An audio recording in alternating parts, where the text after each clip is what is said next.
I have to wonder sometimes, do some people really believe that guns are at the root of the school shooting problem in America?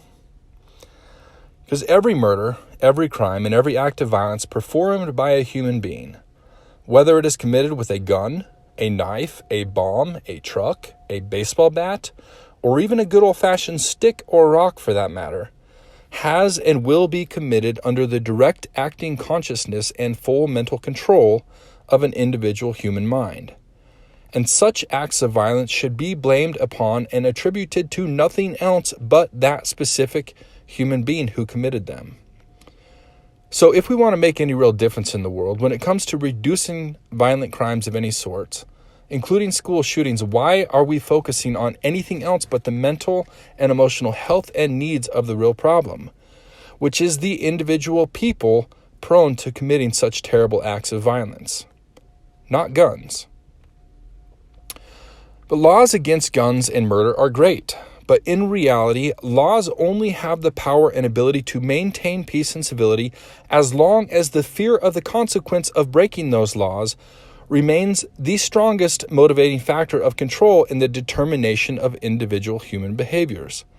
In the instant that any secondary motivation becomes a stronger internal motivator, then does the fear of the punishment of the law loses any and all power it possesses to control human behaviors and to maintain peace and civility. And it is only then able to inflict a punishment upon the guilty after a crime has been committed and after any true ability to provide rectification to the innocent has become an absolute impossibility. Our goal as a society should always be to prevent bad things from happening before they happen, and we should never be content to just more harshly punish the guilty for acts of crime that have already been committed. When we get to that point, when lives are lost and crimes have been committed, we have already lost the battle. We need to proactively remove the motivations people have for committing crimes and murder before crimes and murder have been committed, and we should never just settle for the second-rate philosophies of merely attempting to make a crime slightly more difficult to commit with stronger regulations.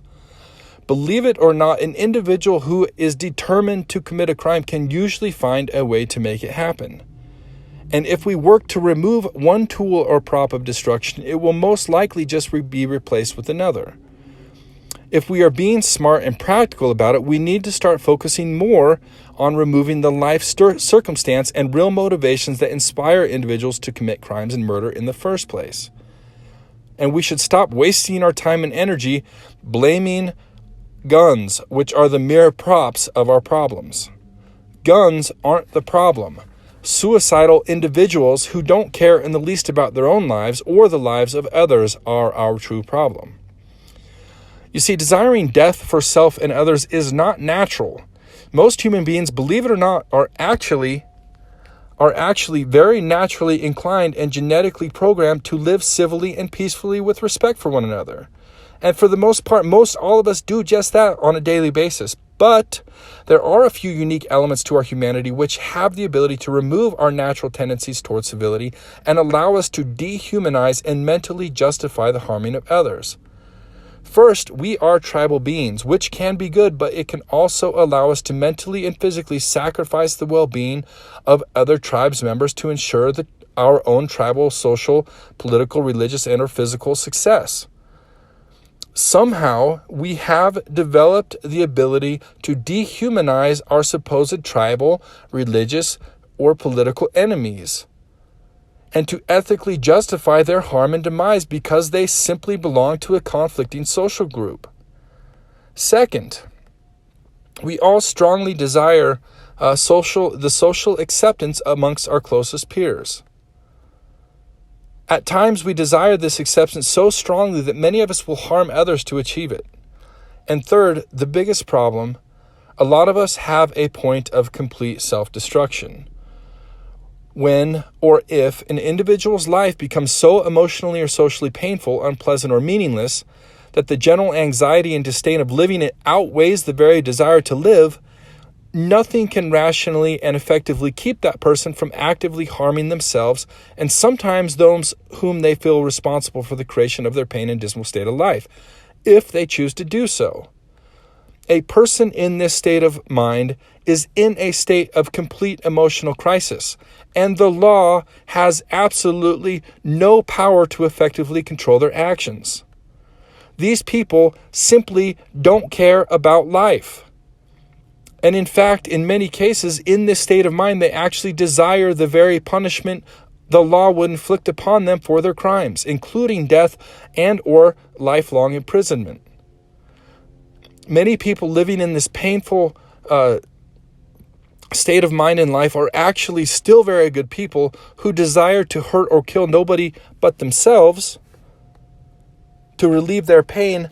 But the point that I am making is that in this mental and emotional state of mind, the fear of breaking the law means absolutely nothing to them. And therefore, the law, any law, no law, gun control law, the law of not murdering people has absolutely no ability to control their actions. And the real unfortunate truth is that the human psyche can be a rather fragile thing for some people. And for some people, this state of mental and emotional crisis and distress can be entered into and achieved rather easily. My point: the law alone has no effective means to preemptively control the actions of a person who, in a state of emotional crisis, literally fears nothing and may even desire death. The only real effective treatment or solution that I can think of to positively influence the actions of a person in crisis is simply to remove them from the state of crisis they're in, by restoring happiness back into their lives. Why is this the only solution? A person who is emotionally happy desires to live life. Happy people have reasons to live. And they do not desire death or want to spend the rest of their lives behind bars. School shooters know that these things will be the consequences of their actions. They're not stupid. A person who is happy makes different plans for their future, besides death or prison.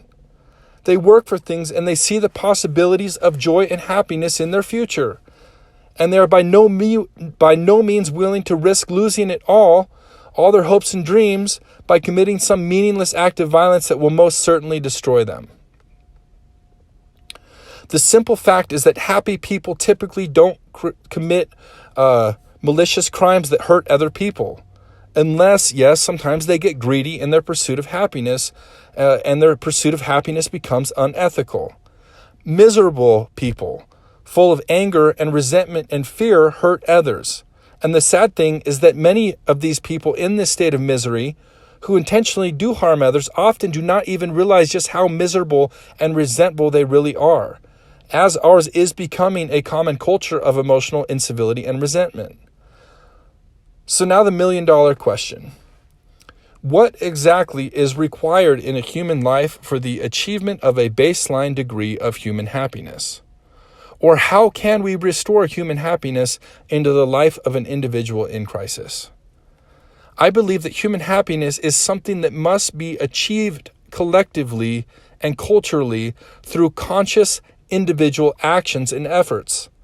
And for happiness to really exist in an individual's life in general terms, I believe that the following needs to be present.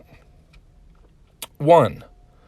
The basic necessities of human life need to be met in a way that allows for a considerable sense of security, without breaking any laws or harming any others in the process.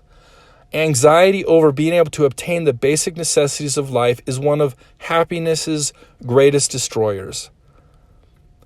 And it is a great motivator to harm and take from others, especially when those going without see so many of those around them living in complete excess. It would be great if we would all make a greater individual effort to better take care of each other and to help those we see in need. 2.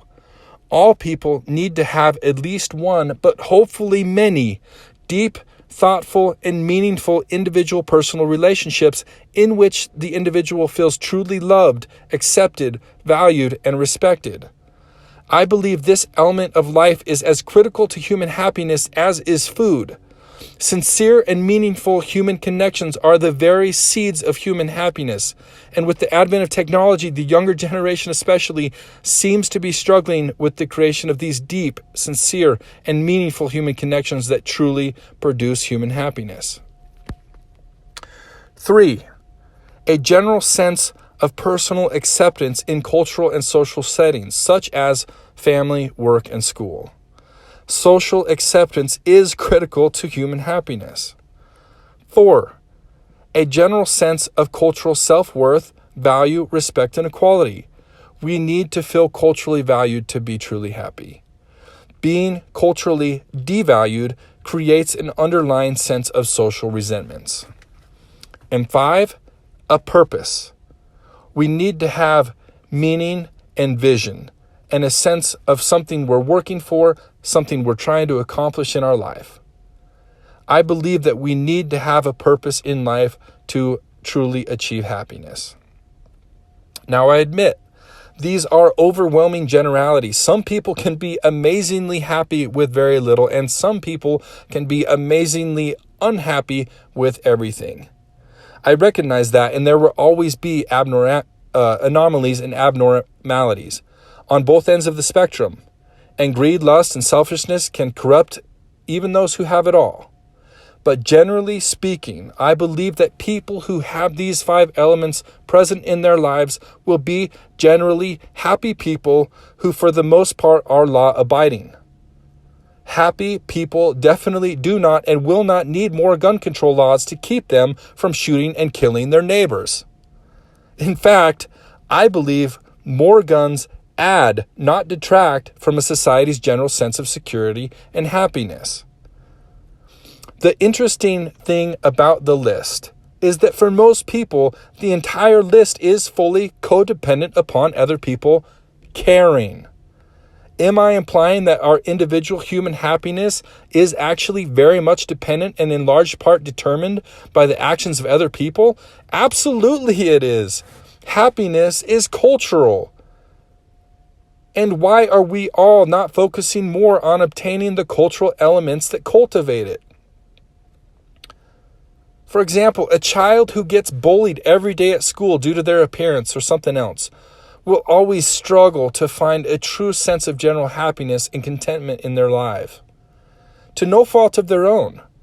Yes, they may still experience fleeting moments of happiness, but their true emotional core will be very bothered. People just don't work that way. We can't brush it off. We are affected by those around us, and mean people really do affect us deeply. Although a bullied child may find some degree of solace in the reassurance and love of a supportive parent, the severely bullied will rarely, if ever, find themselves in a state of true internal emotional contentment and happiness. Yes, they can make the most of the situation, but being bullied sucks and it affects us all. So what can we do culturally to alter the current trajectory of commonplace mass school shootings? Answer: we can recognize the true importance of creating a culture that allows for the existence of high levels of human happiness for all of us. We can appreciate the value of the currency of human life. And we can all individually do what we can to contribute to the individual happiness of all those around us by being respectful and kind to everyone, especially those who we see may culturally be headed or currently be headed down the road of emotional crisis and misery and self-destruction. We can be a friend to somebody. And as a society in general, we need to start actually caring about each other again. The solution is not complicated, but it requires more individual effort and awareness from all of us. This is a change that cannot be legislated by our government. It is a cultural change that will require the cooperation and action of every individual who wants to become a part of the cultural cure that will remedy the cultural cancer that is killing us. and continuing to take young people's lives. Have you seen the teen suicide rate lately? A good, honest friend who truly cares and loves won't stop every potential murderer from carrying out their crimes, but a good reason to live for tomorrow will always be more effective than the fear of death or jail for those who may emotionally desire its relief. Cultivating happiness in society is far more important than more gun control laws. If you agree with me, please share this video and download Pursuit of Happiness on Google Play or the App Store and make the pledge to be American today. Become a part of the solution. Thank you to all who do.